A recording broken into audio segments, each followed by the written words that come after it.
Bienvenue dans Historiquement Chaud. C'est un Historiquement Chaud un petit peu atypique cette fois, parce qu'il va être beaucoup question d'amour, ou en tout cas de relations très personnelles, d'implications très personnelles de chercheurs dans leur objet de recherche. C'est le cas de Xavier Darcos, qui nous offre un dictionnaire amoureux de la romantique chez Plon, et puis de deux chercheurs scientifiques qui s'appellent Jean Pénicaud et Pascal Cotte de l'Institut Lumière Technologie, et qui viennent d'apporter les preuves scientifiques du fait que le profil de la belle princesse était bien un dessin de Léonard de Vinci. C'est une vraie saga, ça a suscité des polémiques, des résistances de pouvoir institutionnel, du marché de certains journalistes. Donc on est dans une sorte de... je ne dirais pas dire Da Vinci Code, mais il y a quelque chose d'un vrai polar. Et ce qui est très intéressant, et je vous remercie d'autant plus d'être là sur la chaîne Histoire, c'est que vous n'avez, jamais voulu sortir de votre strict rôle d'expert scientifique, sans rentrer dans les polémiques des historiens de l'art. Alors, oui, nous, notre rôle est de faire des mesures, en fait. On mesure la réflexion de la lumière sur une œuvre, et on en déduit des conclusions qu'on transmet aux experts. Et c'est à l'expert de se prononcer. Là, en l'occurrence, ce que l'on a démontré, c'est que c'est un formidable dessin main gauche. Puisque on a retrouvé la trace matérielle, physique de ce document dans un incunable qui est à Varsovie aujourd'hui, et que la date est imprimée noir sur blanc à la fin du livre, achevé d'imprimer en 1490 à Milan, eh bien, ces deux éléments seuls suffisent à dire c'est un Léonard de Vinci. Il n'y a pas d'autre choix. Vous ne verrez aucun, et vous ne trouverez aucun historien d'art qui vous dira qu'il y a eu d'autres possibilités à cette époque, à la cour des Sforza, que ce soit Léonard de Vinci. Alors, les grands experts, et le grand expert, j'allais dire parmi tous, Martin Kamp, vous a, donné cette sorte de validation historique. Comment ça se fait qu'il y ait néanmoins encore de la polémique? Et là, on retrouve non pas la main invisible du marché, mais les mains très visibles d'intérêts financiers. Oui, c'est toujours délicat quand du jour au lendemain, quelqu'un arrive dans une cour avec un velin collé sur une planche de bois et qu'il vous dit « Pouvez-vous regarder cette œuvre ?» Et au bout de 4 heures, on a eu tout à fait le sentiment qu'on était devant quelque chose d'exceptionnel. Alors, c'est un chercheur canadien qui avait acheté ce dessin qui était attribué, qui était daté d'un Allemand. Enfin, il y a une erreur au départ d'appréciation d'une maison de vente qui a vendu sous le terme d'une œuvre 19e allemand pour 21 850 $. Voilà. Bon, alors il faut dépasser ça parce qu'en fait c'est pas c'est anecdotique, mais c'est pas un ticket de loto. C'est réellement une œuvre que l'on respecte. Nous, quand nous l'avons numérisée avec cette extraordinaire caméra que nous avons inventée et que Pascal a apporté. Une caméra haute définition multispectrale. Oui, on découpe la lumière dans 13 longueurs d'onde et à 240 millions de pixels de résolution. Ça vous donne à peu près 1600 pixels dans 1 mm², et on est capable de générer plus de 1500 images de recherche qui se promènent en fait dans la couche picturale comme dans un millefeuille. Et donc c'est ça qui permet de voir l'extraordinaire richesse de ce dessin et de pouvoir apporter à ces experts historiens de l'art vraiment des informations totalement nouvelles. Et en fait, comment on est arrivé d'abord à comprendre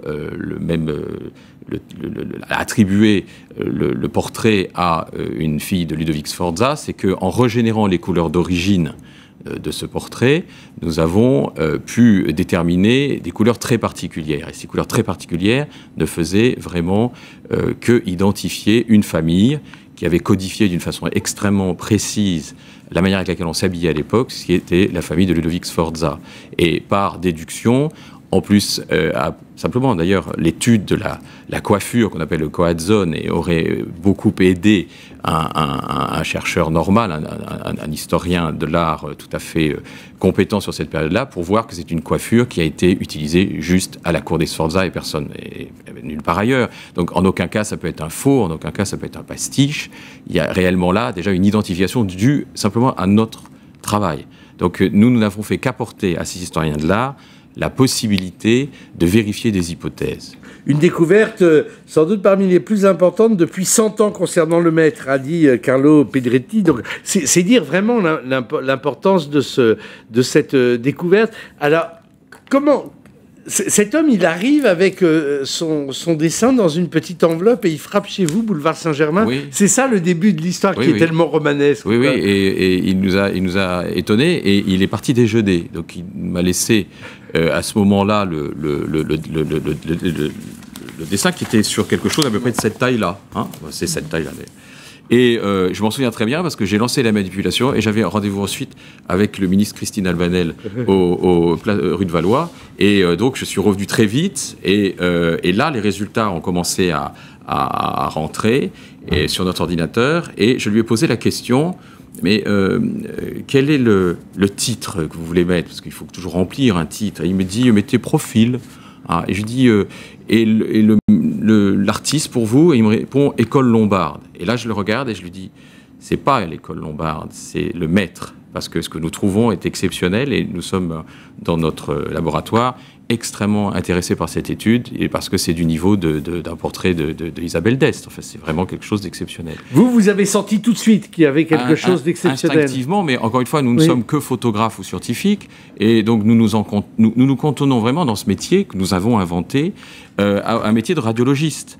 Donc c'est celui qui collecte toutes les informations dans le monde invisible, en fait, et qui apporte aux gens qui traitent le visible, qui traitent l'histoire et qui traitent la matière, toutes ces informations pour qu'ils puissent vraiment répondre à leurs hypothèses. Donc c'est vraiment un élément certifiant, en fait, pour le marché, plus qu'autre chose. Alors Pascal Kotz, donc il y a déjà cette expertise-là avec la caméra, et puis après il y a ce que vous apercevez, c'est-à-dire les trous qui vont vous permettre de penser que c'est tiré d'un incunable, et puis après il y a une sorte d'enquête pour savoir où ça peut se trouver, et puis il y a 3-4 lieux possibles. Alors, il y a effectivement 3 minuscules trous ici, voilà, qu'on voit très bien avec la caméra, et qui font penser véritablement à une reliure, une piqûre, voilà. Et la recherche avait été lancée par Martin Kemp, qui a écrit à son réseau, et la formation est remontée d'un professeur d'histoire de l'art américain, qui s'appelle David Wright, et qui a dit, il y a une possibilité, dans ce format-là, en parchemin, c'est un livre, un incunable, qui s'appelle La Sforziada, et qui existe à 4 exemplaires. Il y a un exemplaire à Florence, un exemplaire à Varsovie, un exemplaire à Paris, et un exemplaire à la bibliothèque, à la British Library, à Londres. Rapidement, on en conclut quand même que la seule possibilité, c'était Varsovie, à cause du format. Parce que l'exemplaire de Varsovie a été relié, confié aux mains d'un restaurateur qui a recoupé de quelques millimètres les bords pour faire une dorure sur tranche. Et donc nous avons pris l'avion, on a été à Varsovie, et là on a pris le parchemin, on l'a mis dans le livre, et au millimètre près, c'est incroyable. Les trous coïncidaient et les bords coïncidaient. C'est-à-dire qu'il n'y avait aucune erreur. Comme une pièce de puzzle, quoi. Comme une pièce de puzzle. Ça rentrait dedans. La seule question qui se posait, c'est où dans le livre? À quelle page? Et là, il y avait 2 possibilités. Soit à la fin, parce qu'il manquait des folios à la fin, soit au début. Et au début, l'emplacement idéal, c'est face à une illustration, une magnifique illustration faite par Pietro Birago, qui raconte l'histoire de la personne à qui il est destiné. Or, le destinataire du livre, en l'occurrence, était le meilleur ami de Léonard de Vinci et de Ludovico Sforza, qui s'appelle Gian Galeazzo Sanseverino. Ludovico l'aimait tellement bien qu'il lui a même promis sa fille en mariage quand elle avait 8 ans, et il l'a épousée en 96 lorsqu'elle en avait 14. Et dans l'illustration de Pietro Birago, on retrouve d'ailleurs des symboles qui représentent Gian Galeazzo Sanseverino. Donc on est certain que l'exemplaire était destiné à Sanseverino, et la feuille, le parchemin, la Belle Princesse se trouvait probablement juste avant. Donc là, on a fait un petit peu d'investigation parce que c'était délicat. D'abord, on ne pouvait pas toucher le livre. Impossible de toucher le livre. Donc, les conditions étaient un peu délicates. Malgré tout, on a fait une macro-photographie qui nous a permis de prouver que c'était bien à cet endroit-là. Mais surtout, quand on est allé à la Bibliothèque nationale de Paris, et là, je remercie d'ailleurs le responsable, le directeur de la réserve des livres rares et précieux qui nous a permis d'y accéder. Lorsqu'on a ouvert le livre et qu'on a regardé la page illustrée par Birago, il y en a une autre illustration. En face, qu'est-ce qu'on voit? Une page blanche. Donc on avait vraiment la preuve que ça venait de ce livre. Et Martin Kemp est allé à la British Library. Il a demandé à avoir accès à la Sforziada. Il a ouvert le livre. Et en face de l'illustration Birago, qu'est-ce qu'il a trouvé? Une page blanche. Xavier Darcos, c'est une histoire extraordinaire. C'est une histoire extraordinaire. Il faut dire que ce dessin en soi est déjà merveilleux, mais enfin, c'est une histoire extraordinaire que cette recherche et cette investigation. Et alors, comment ça se fait que l'exposition qui va ouvrir là en novembre à la National Gallery ne se soit pas empressée de vous... C'est un peu complexe. En fait... puisqu'il y a une exposition sur Léonard qui... c'est un peu complexe. En fait, d'abord, il y a eu une grande polémique sur les empreintes digitales. Alors, ça a l'air de rien, mais la presse essentiellement et le public pensent qu'une empreinte digitale, c'est comme une histoire de police. C'est pas tout à fait la même chose. L'empreinte digitale est un moyen pour Léonard d'agrémenter la matière de ses portraits. On a pu le prouver sur la Dame à l'Hermine, parce que quand même, nous avons numérisé la Joconde, Pascal a numérisé la Joconde au Louvre, et nous avons numérisé la Dame à l'Hermine à Cracovie, à la fondation de Czartoryski. Et sur la Dame à l'Hermine, il y a, dans toutes les carnations, des empreintes extrêmement précises, palmaires.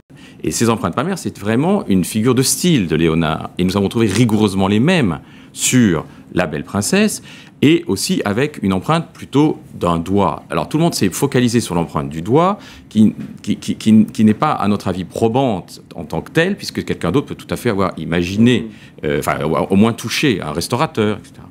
Donc, on a quand même apporté tout un faisceau d'indices. Ensuite, on a simplement voulu proposer cette étude, évidemment, à des autorités muséales qui seraient intéressées pour pouvoir exposer le tableau, puisque quand on fait une exposition sur Léonard à la cour des Sforza, on peut imaginer que la Belle Princesse puisse être au moins présentée comme une hypothèse valable. Il est clair qu'en mettant ce velin et le livre Sforziade à côté, le public était intéressé par une telle démonstration. C'est très complexe. Ce sont des univers très, très, très, très curieux. Nous sommes d'abord une petite fondation privée, donc on pourrait nous... Je sais pas, alors vous pouvez pas le dire, moi je peux mettre les pieds dans le plat. Est-ce qu'il y a eu sans doute une erreur d'expertise ou une erreur d'appréciation d'une grande institution qui est Christie's, et est-ce que la National Gallery ne veut pas se fâcher avec Christie's, et c'est pour ça qu'elle ne fait pas... c'est une hypothèse plausible. Je crois que... Chacun ses hypothèses. Le dossier a été présenté... Ils sont moins glorieuses que les vôtres, mais bon. J'entends. Le dossier a été présenté peut-être un petit peu rapidement. Je pense que les conservateurs n'ont pas saisi l'importance de cette recherche. Martin Kemp, qui est vraiment la sommité anglaise, présente avec d'autres experts le Salvator Mundi, qui est un autre tableau connu, alors par contre dans l'œuvre de Léonard, qui a été retrouvé à cette même exposition. Est-ce que cette exposition pouvait supporter 2 découvertes? Ce sera pour la prochaine, je sais pas. Pensez, il est clair que c'est évidemment dommage, parce que je crois que là, vous savez, on a mis 96 ans à reconnaître que la Dame à l'Hermine était un Léonard da Vinci. On peut citer des extraordinaires expertises des plus grands historiens de l'art au début du siècle, du XXe siècle et à la fin du XIXe, qui disaient que c'était un pastiche de la Belle Ferronnière, qui disaient que c'était mou, que c'était ceci. On a tous ces documents. Donc, vous aimeriez juste que ça dure moins de Oui, 96 ans. parce que c'est là l'intérêt de notre recherche, c'est qu'on apporte tellement d'éléments qu'a priori, il y a plein de choses qui peuvent vraiment tout à fait changer.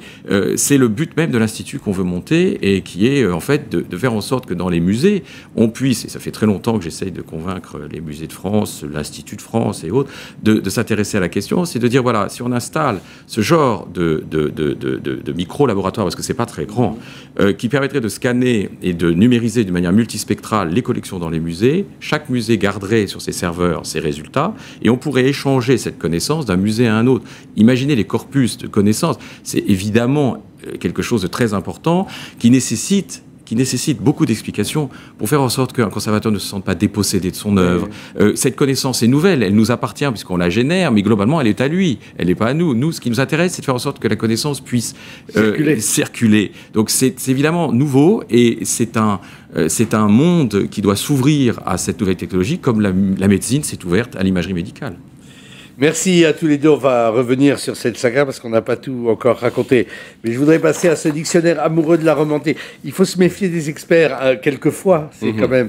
Et c'est dans l'excellente collection chez Plon.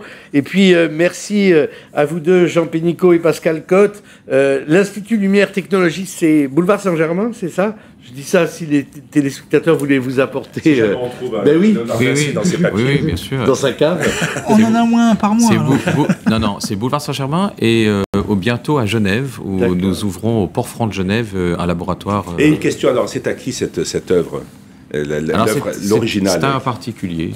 Et alors, ce particulier, il a vu ajouter quelques zéros au prix de son dessin, là, avant la virgule. C'est un vrai problème pour lui, en fait, parce qu'il est à la fois le découvreur, il a évidemment donné cette dynamique, et à la fois c'est un poids écrasant. Et parce que quelque part, les gens le regardent d'une autre façon, comme s'il avait un ticket qu'il n'arrive pas à valider ou qu'il va maintenant valider, et que peu de gens ont envie de valider pour lui. Ouais. Donc c'est un petit peu la dichotomie marché et histoire de l'art. Il y a un document qui va sortir sur cette histoire incroyable que vous nous avez racontée, un documentaire. Oui, qui a été tourné par National Geographic, qui nous a suivis à Varsovie. Donc et puis il y a plusieurs livres. Ouais. D'accord. Ben on alors, il va sortir sur Arte. Voilà. Au courant. D'accord, merci beaucoup à tous. À bientôt dans un nouveau rendez-vous d'Historiquement Chaud.